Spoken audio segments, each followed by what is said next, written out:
Welcome to Beyond the Boardroom, the podcast for leaders, change makers, and purpose-driven souls who believe business can be both powerful and human. I'm your host, Jen Demiri, founder of JD Consulting, culture shaper, connection creator, and champion for authentic, connected leadership. Here we go deeper than metrics and meetings. We explore the real stories, raw moments, and bold ideas that shape how we lead and who we become in the process. From workplace culture to conscious strategy, from self-leadership to systems that truly serve, this is where heart meets business. So grab a coffee, take a breath, and join me as we go beyond the boardroom. Today I'm joined by Melissa, a postgraduate qualified professional with an extensive background in strategic planning, change management, complex problem solving, and project management. Over the past 20 years, she's worked in contract management and procurement across multiple industries, developing highly refined strategic and communication skills. What makes Melissa's journey even more remarkable is that she has achieved all of this while navigating the challenges of a hidden disability. She relies on hearing aids to communicate. Having overcome substantial obstacles in the workplace, she's now dedicated to helping organizations empower employees with disabilities and create truly inclusive environments. In this conversation, we'll explore her lived experience with disability and chronic illness in the workplace, the misconceptions around accessibility, and why inclusivity is not only simple, but beneficial for everyone. Melissa, welcome to the podcast. Thank you. I'm so thrilled to be here. This is exciting. And it's a topic I am so passionate about. Well, I'm truly grateful that you're here. We only really met about a month and a half ago, right. And we sat next to each other at a networking event. Yes. And when we started talking, I was immediately fascinated by your story. And I guess working in the hospitality industry, there is not much in terms of disability inclusivity. There is a lot of trying, and I feel there's just not enough done. There's a lot of racial inclusivity. However, I feel, when it comes to other disabilities, there's just not enough. I mean, there's still hotels that only have a few number of accessible rooms. However, still have stairs everywhere, no ramps or lifts or something like that, just to name one of those things. Newer hotels these days start to have closed hearing loops in their conference space. However, overall, there's just not enough happening. And of course, my specialty is hotels. However, I would love to hear a little bit more about other industries from you as well. So you've built a highly successful career in strategic planning and contract management while navigating this disability. I would just love, before we jump into the nitty-gritty and the exciting stuff, hear a little bit more about your journey and the challenges that you faced. Yeah, sure. So I was diagnosed with a hearing loss when I was 3. Mm-hmm. So I'm not sure what happened before then. I understand I had language, which is very unusual for people that can't hear to have any sort of language, and that's usually how it gets picked up, because you're not talking. And so at the ripe old age of 3, I was given hearing aids. And in my family, I was the very first person in the family to have a hearing loss. So nowhere else in our wider family was there any history of this. Yet both of my younger sisters also got diagnosed with a hearing loss as well. So we were this little island of people in our family that had to wear hearing aids. And I always sit here and think I'm just so grateful that I was born in the 20th century, because life would have been much different earlier on, and even in the late half of the 20th century. So I was fortunate, and being in South Australia, I got free hearing aids from the federal government. I got lots of support from the state government. I was one of the first children to be allocated specialist hearing equipment in primary school, which is a lovely story to tell, but when you're in primary school, you don't really want to look like a different person in the classroom. So that I guess, highlighted to me that I was definitely different to other kids. There's a lot of support when you're a child, and I think when you have a disability as a child, your parents do a lot of advocating on your behalf. So I think you start to learn how to have conversations in that space. But on the other hand, when you go to school, you don't want to be different. And certainly in the 80s and the 90s, it just was not a thing to stand out. It was much easier to hide something that was hidden already. And so I used to do what I could, learn what I could without using my hearing aids. And I think I've just had a natural affinity to learning, which is great. So I've managed to get all of these university degrees and things without the assistance I could have had because stubborn old me just went, no, I'm going to do it my own way. But then once you turn 21 in Australia, the government goes, oh, now that you're not a kid, we don't support you anymore. So I went from getting free support, free hearing aid batteries, free technical repairs and things like that to, well, now that you're 21, see you later. They wouldn't refer me to anyone. They couldn't give me any assistance on how to get hearing aid. And I had to pay for these things from that point. So I sort of went, well, have to work to do that. And so then I entered the workforce, and that was interesting as well because I started in the public sector, and I think the public sector is a lot more inclusive. They have a lot more policies in place, but the role that I was in wasn't what I wanted to do. So then I moved out to private sector and discovered that it's a whole different world again, and that organisations just aren't prepared or have the tools or people have the training to have the conversation to be able to provide you with support. So I've had to learn to advocate for myself. I've had to learn, you know, how to explain to people why things don't work for me, but also had to face that ableism that comes along because people just aren't aware that the system doesn't work for everyone. It's been an adventure, but I've enjoyed it.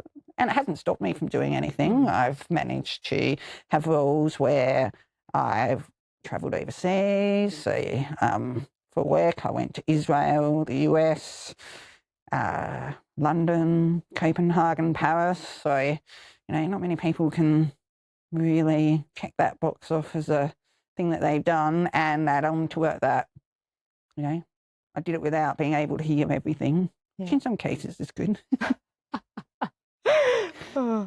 Yeah. That's really fascinating because, yes, I've heard in South Australia, the government is really great at supporting family with kids. Even in general, there are a lot of free activities for families with kids, so where the kids are free, things like that. And then, yes, there's really that gap in the system where from one day to the other, it's like, okay, off you go, we're done. But there's no then support or that teaching in how can you help yourself moving forward.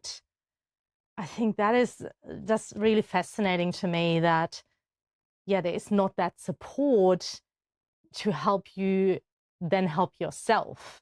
And I think because you were saying earlier as well, your parents were, of course, advocating for yourself when you were a child, and they were probably doing a lot more in the background than what you realized they did, because they're your parents, right? They want to protect you and want to support you as much as possible without you feeling that you're different. And then even at that point, like, your parents weren't told either what they have to do to help you moving forward. So I think that's a huge gap. It is a huge gap, and I think the gap probably still exists. It might not be as big now with NDIS programs and things like that. However, you know, it just seems to be that the systems are put in place with the best of intents. I'm absolutely certain of that.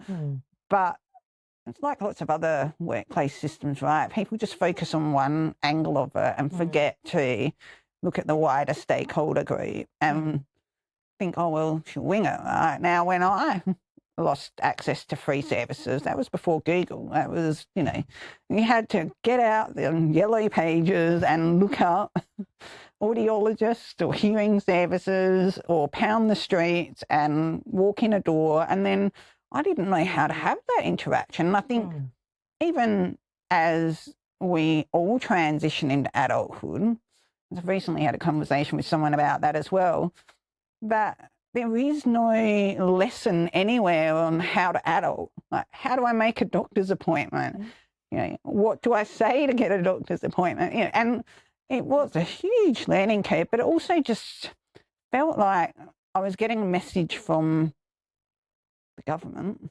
It wasn't the individuals, it was really the system, right? That the day I turned 21, I was going to magically hear again. And I can only imagine, and please correct me if I'm wrong. Yeah. Back in the day, before Google and everything, you had to pick up the phone to call people, to get appointments and things like that. And when you have the struggle to hear, that is probably not the best way to support people. No. And I didn't like telephones for a very long time. So you could get phones with volume control, and that was nice. And at one point I had a device that I could attach to the hearing set of the phone, and it would amplify the sound. But yeah, I would avoid phones like the plague. And then I've had to train myself to use them, certainly in work. Like, you know, the first thing your boss says, well, just pick up the phone, go, you know, that's how you get in touch with that person. So I've had to learn a lot of that stuff because it didn't come naturally to me. I definitely rely on lip reading. So even if I've got good volume, if you've got someone who mumbles on the other end or has an accent that's significantly different, the messages don't always get through.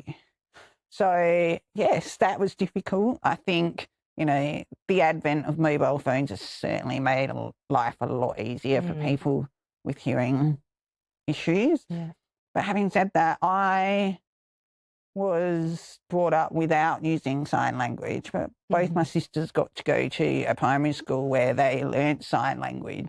And there's lots of people out there with hearing losses that sign language is their first and sometimes only language. So written language is not helpful either. So mobile phones still don't solve that. They do now with the video conferencing so people can FaceTime, and that works really well for them.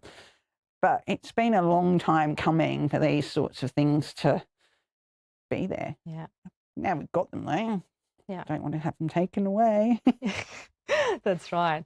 And I just want to digress a little bit. You were just saying that your sisters were raised learning sign language. I actually went down that road at one point attempting to learn sign language because I was very fascinated by it. I'm still very fascinated by it. And I can actually admit it's quite challenging to learn. However, sign language is also not universal. It's different everywhere in the world. So even if I do learn it, that doesn't mean when I go overseas I can use it. That's right. That's right. I think there are some basic signs, from my understanding, that are universal for that reason. But no, so we've got Auslan in Australia. I think New Zealand uses the same language but might have their own little tweaks like they do with everything. And yeah, if you pick it up as a kid, so I can understand it a little bit, but I think some of that's more that I'm lip reading because a lot of the interpreters still say the words as they sign. And I certainly want to go and learn. As a kid, I didn't want to. I didn't want to identify as someone that was deaf and needed to have sign language to communicate. But now as I get older, I feel like I need another tool in my toolkit for those days where things just aren't working and my 9-year-old son has asked me 5 times for the same thing and I still don't know what he's asking me. Perhaps if we all learn sign language, it gives him another way to communicate rather than yelling at me.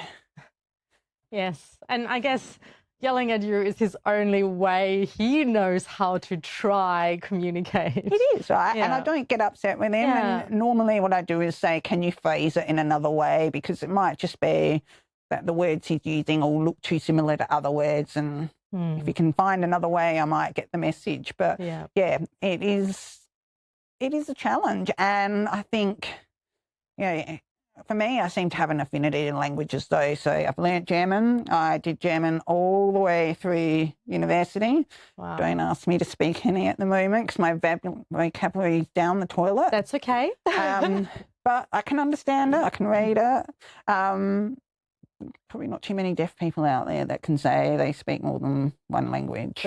That is probably true, and especially German, which is a difficult language. I know.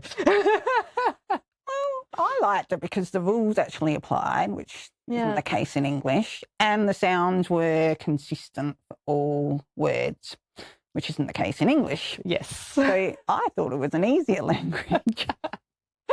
Great. Now, I do want to get back to the main topic. Yes. I'm really curious, what were some of the pivotal moments for you that shaped how you approach work and leadership as someone, with a disability? You said earlier you try to do everything without the support that you could have technically had. So, what was so pivotal for you? I think, well, there's probably a couple of things. I have worked in multiple organisations across lots of different industries. I've worked for multinationals, I've worked for national companies, I've worked for, South Australian owned company. And I think there is no consistent approach to helping people with a disability feel welcomed in an organisation and feel supported and have access to the supports that they need. But the trigger point in my life for moving forward was I got diagnosed with breast cancer in 2022. And going through that journey, I had a lot of opportunity just to take a step back from life and look at things. And one of my aims was I want my life to be a bit easier than it has been. I feel like I've always been fighting for something.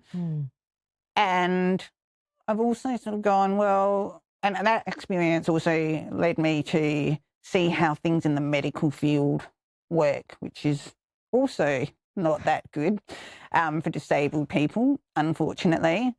And I never really had a life mission until about then. So it's kind of when, well, maybe I've been through all of these exciting events in my life because someone needs to tell these stories.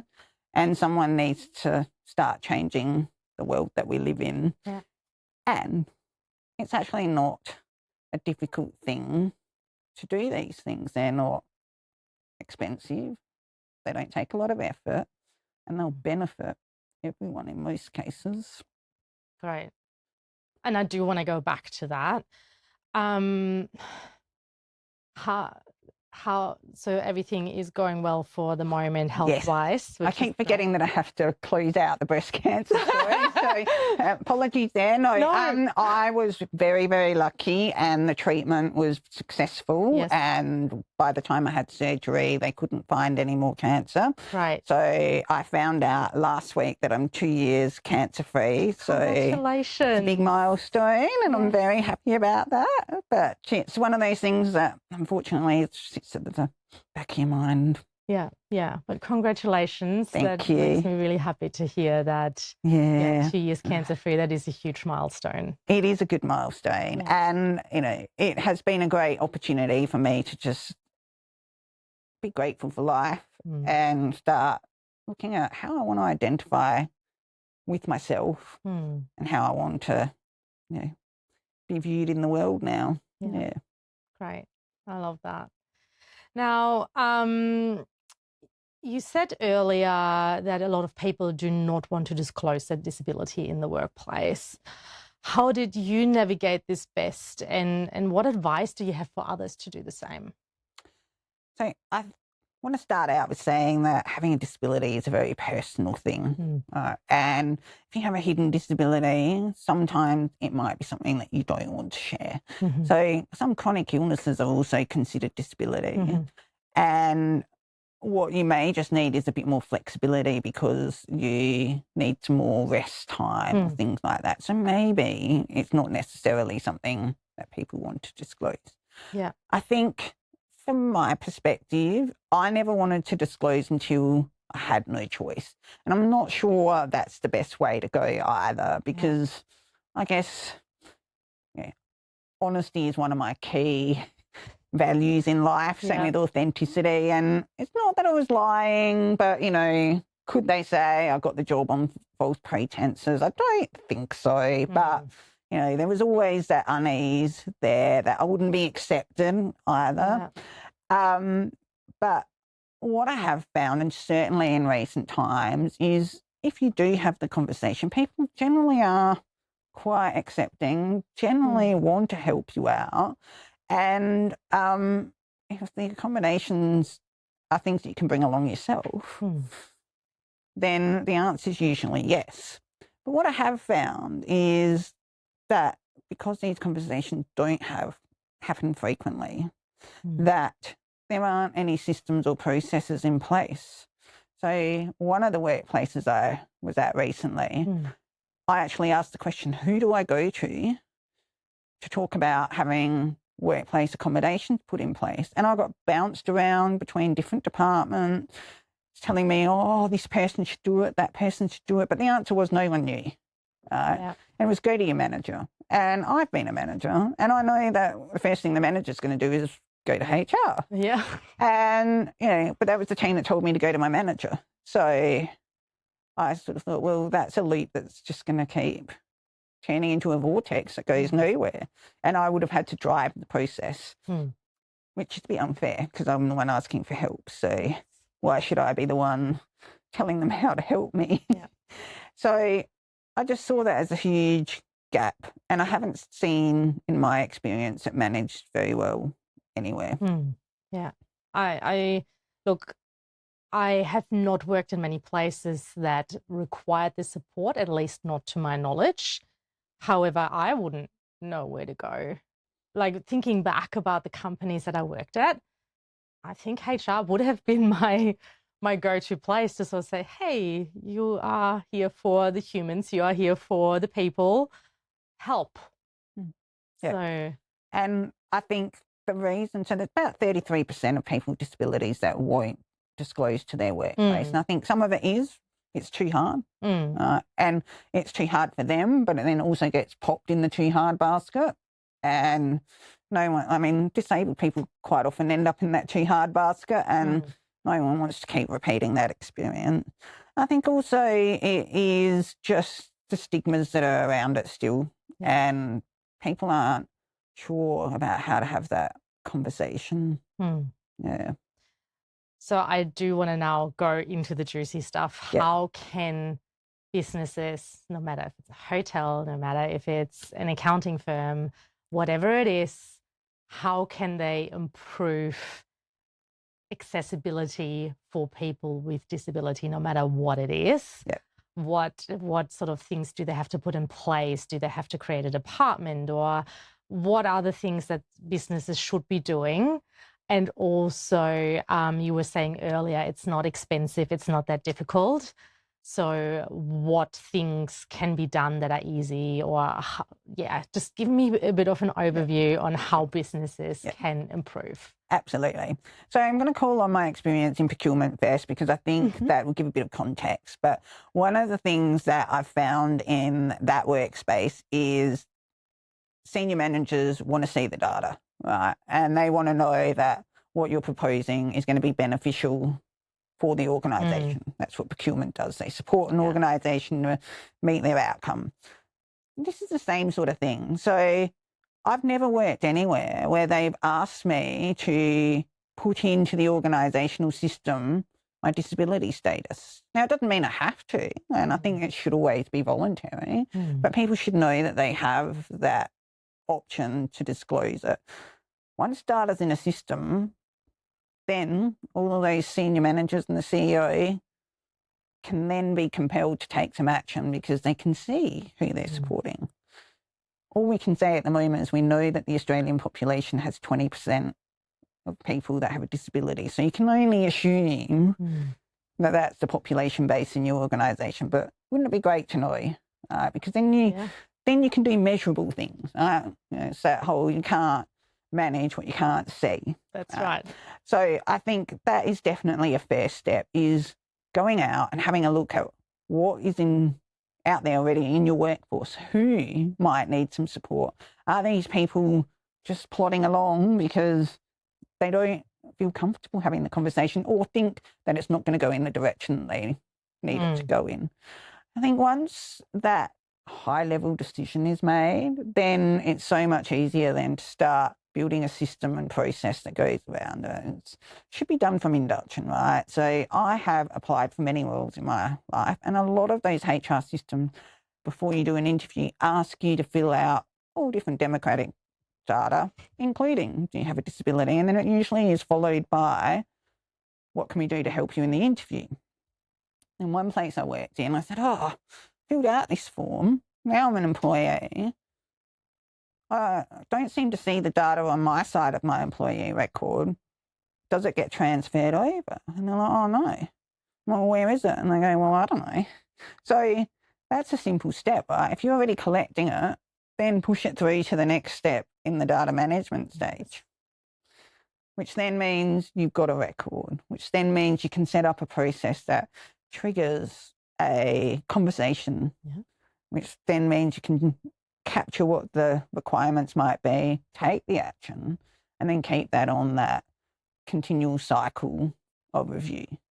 Because one of the things I do know is when you start a job, you get told what they think it's going to look like, and that in your head you've got an image of what it's going to look like, and then 2 to 3 months in, you're doing something completely different, and the accommodations that you asked for are not necessarily going to help at all, because you got told you had a desk-based job, but now you're going to be travelling interstate all the time and need some different things.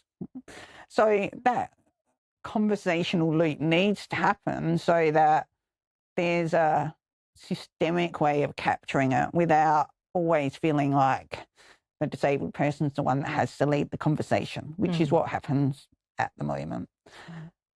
And I think just having those conversations is just as important as well. Even if you don't opt to have any accommodation, the record's there. You know that you could change your mind and put it in there. And on top of all of that system side of it, I think the next step is also to make sure that people have confidence having those conversations. So if you've worked for a major corporation in Australia, it's very likely you've done the discrimination, harassment and bullying training, right? So that it's there for a very good reason, right? It's to train people not to behave in certain ways.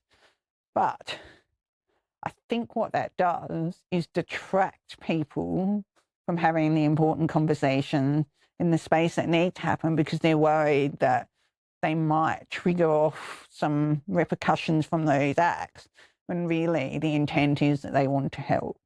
And I think it's about giving leaders those tools, that confidence to be able to have that conversation. And realistically, the simple thing is, it looks like you're struggling. Is there anything I can do to help? Don't assume they want help. Just ask. And that might make that person's day. I hear you. I'm curious, how can one build more confidence in leaders to ask that question?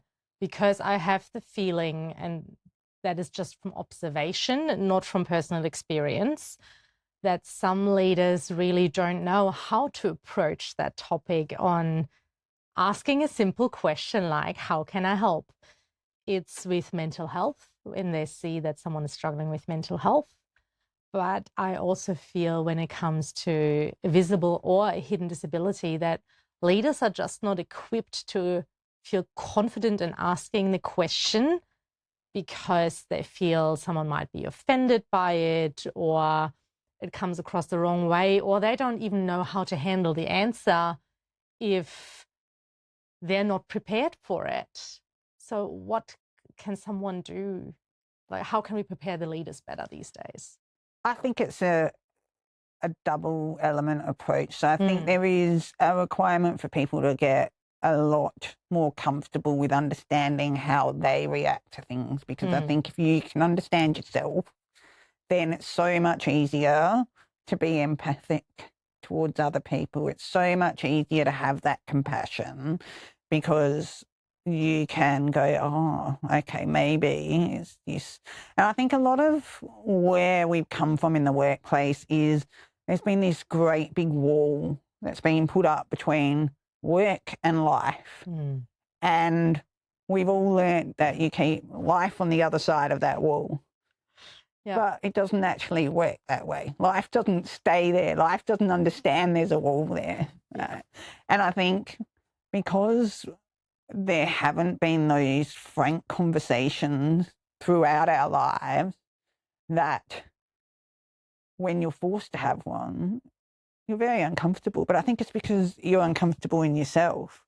Yes. And certainly that was something I learned in the cancer journey as well, is people hear the word cancer and suddenly the world is, horrible, and they don't know what to say to you. Whereas the kindest thing you can say to anyone is, hi, do you need any help? And if you're worried that it's going to be something that comes across as, negative or offensive, then be honest and say, look, I'm new at these sorts of conversations. My intent is I want to help you. What do you need to hear from me that helps out? But that level of vulnerability is just not something that is common in many leaders. I think it's changing. I think organisations are doing some really good steps to give people the tools to work that way. Long way to come though. And I think that's, the other thing that I really want to spark in people is, well, maybe it's time to take that step back, look at things from another perspective, because that's what we should be doing anyway. And also go, well, if I was in that position, what would I like to have happen? And chances are that will give you the exact question that you would like to have asked. And I wholeheartedly agree with that, because I feel the vulnerability piece is just so important, leaders becoming more vulnerable. And also, when you were saying earlier, being connected to yourself. In the past, for example, I wasn't very connected to myself, and I probably wasn't the best leader. The more I learned to connect to myself, the better I became. And I'm not saying I'm perfect. I think no one is, and there's still always a long way to go. However, the more connected I became to myself, the better I became as a leader, the more empathetic I became, and the more I was willing to have those conversations as well, and asking the questions, and pretty much prefacing them in a way like, look, my intent is this. I am asking a question that is out of my depth. How can we navigate this together? How can I support you? Even if there's no immediate support required, what can I do to help you? And I think people are so much more open to that, aren't they? And I think if you take the time to try and get to know your team members, if it is your immediate team, does that not make things so much easier, right? If you know that they've got a dog that is their child and they're acting up because they're having a bad day, you might just go, oh, how's your dog going?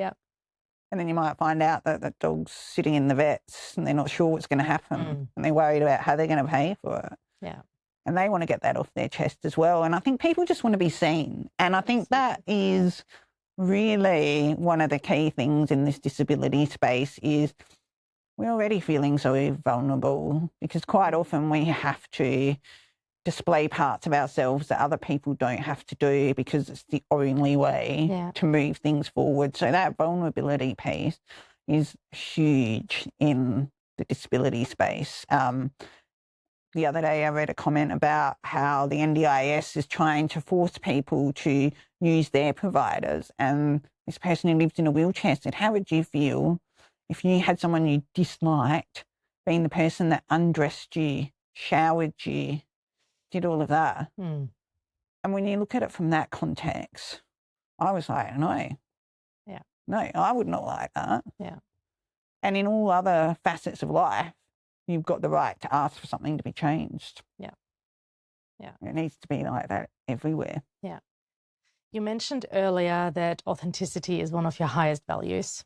And you then just mentioned now as well that there are so many masks that you have to wear or hide pieces of you, or people with disabilities hiding pieces of themselves. How do you combine that? Because it is a part of you. It is your authentic self. And people are asking for more authenticity, but is it their version of authenticity rather than the real authenticity? You hit the nail on the head. And actually, this has been my journey for the last couple of years, that I've realised I've been living up to other people's expectations, which I'm never going to meet because I'm me. And I can't change the fact that I can't hear. When I was younger, I wanted to. And nowadays, if someone said, oh, you could get hearing tomorrow, I'd be like, no, I'm quite happy now.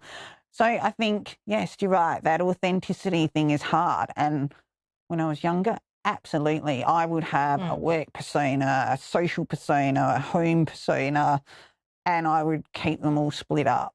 And then one day I just went, this is wearing me out. I don't have the energy to remember which mask I'm supposed to put on which day of the week. And I just went, quite literally, fuck it.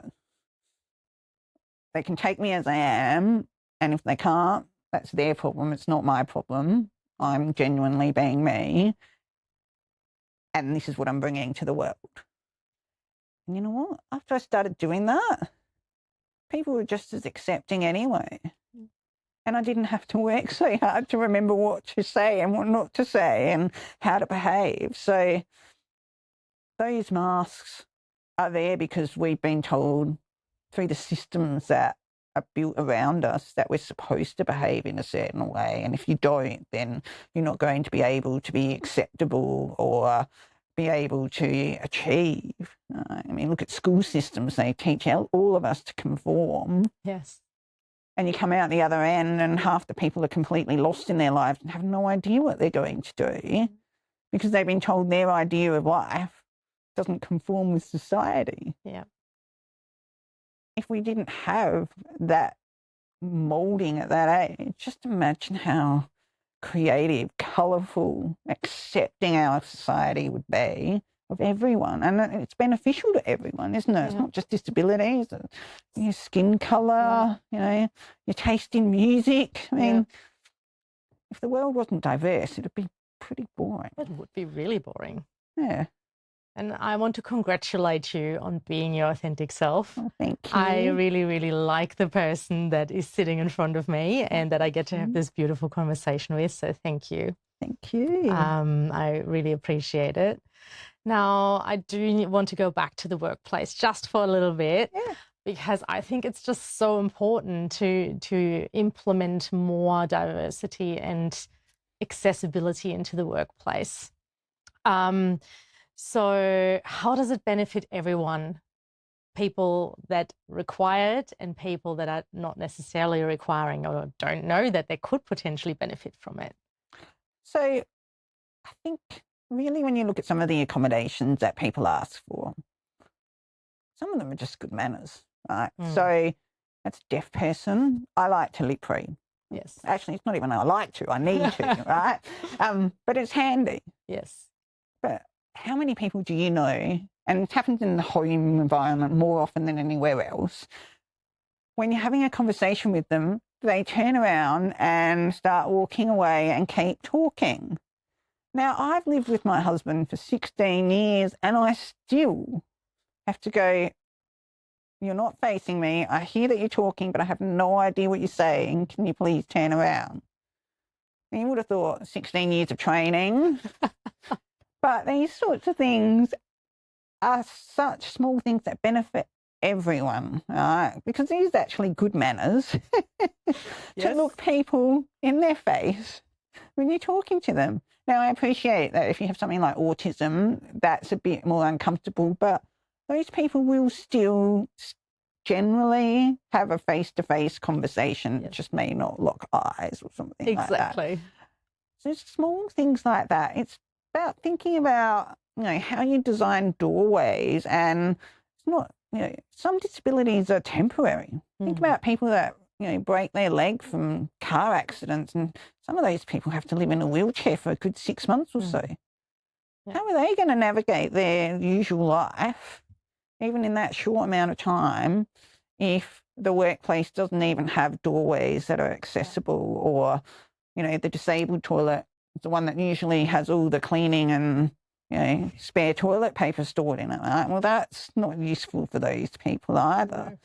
So I think on that side of things with accommodating, quite often when people ask for that, and I've certainly had this happen where I've been in a situation, I've gone, look, this isn't going to work for me. Can we please change it in this sort of way? And after that event, I'll have a couple of people come up and go, I'm so glad you asked for that, because I really wanted that too. So I guess for some people, they're lucky that I'm vocal, right? But, that just shows that people just aren't very good at advocating for themselves, or don't realise that they can. I think that's another thing, is that sometimes we just go, oh, we're in this environment, we're in this system, it works like this, so it must work like that. The other additional benefit for being accessible in workplaces is you get to hire disabled people. And we probably have the best problem-solving skills that you could find, because if you want someone that can fix problems that have been shoved in the too hard basket, hire someone that's always in the too hard basket, right? Because we've had to work out how to make it work for us, especially if no one else has thought of it. Yep. So it gives you that competitive edge, because you've got someone on your team that can look at things in a different way. I've had a lot of people look at me and go, how did you get to that outcome from this conversation? And I've never been able to answer it, obviously the way my brain's wired, but maybe that's because I've had to live through situations that have trained me to think several steps in advance, because if I don't, and I don't plan towards that, well, anxiety is a very common thing for people with a hidden disability, because if you can't control the situation, is it going to be enjoyable? How's it going to work for you? Is it going to be worth leaving the house for? And there are some people that have that constant conversation in their minds because things aren't structured to make it easy for them, or even just to make it work for them. Yeah. I can only imagine. You brought up the thing with your husband of 16 years training, walking away from you so that you can't lip read. I have great hearing, and I still can't hear my partner or my mother when they just stop walking away and talking into the other direction. So I can't even comprehend how that is for someone that can't hear. And while you were talking about even like temporary disability, I was in a hotel in Mexico recently, and I actually was in an accessible room. It was great in terms of, like, it was a 5-star resort, so there's a lot more space already anyway. So it was great for the bathroom area. The minibar up high. I had to even nearly go on my tiptoes, and I'm not short. I had to go on my tiptoes nearly to reach it. There was a steamer, so they didn't have an iron in the room. They had a steamer up on the highest shelf. The doors, they're so heavy, and they only swing in one direction. So if they're heavy and I'm in a wheelchair and try to open it, either way, it's going to be a big challenge. It is. And I think there's a lot of assumptions made that people that have physical disabilities, or even not physical disabilities, are going to have a support person with them. Like they're always going to be attached to someone else that can do that stuff, which is terrible. Imagine living a life where people assume, and that's exactly what it is, they assume that you're always going to have assistance with you. Yeah. Imagine how that feels on your level of independence and being able to fulfill your own life wishes when the world that you live in makes massive assumptions that are wrong about you. Yeah.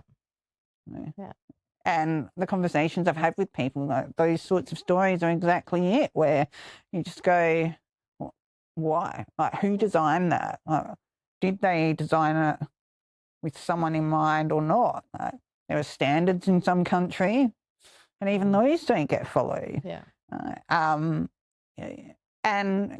Would it have cost them any more to put the minibar lower? Would it have cost them any more to, it might have cost a bit more to do the doors, but having said that, they probably have to repair the door quite frequently in those situations because you'll be scuffed by people trying to hold it open and things like that.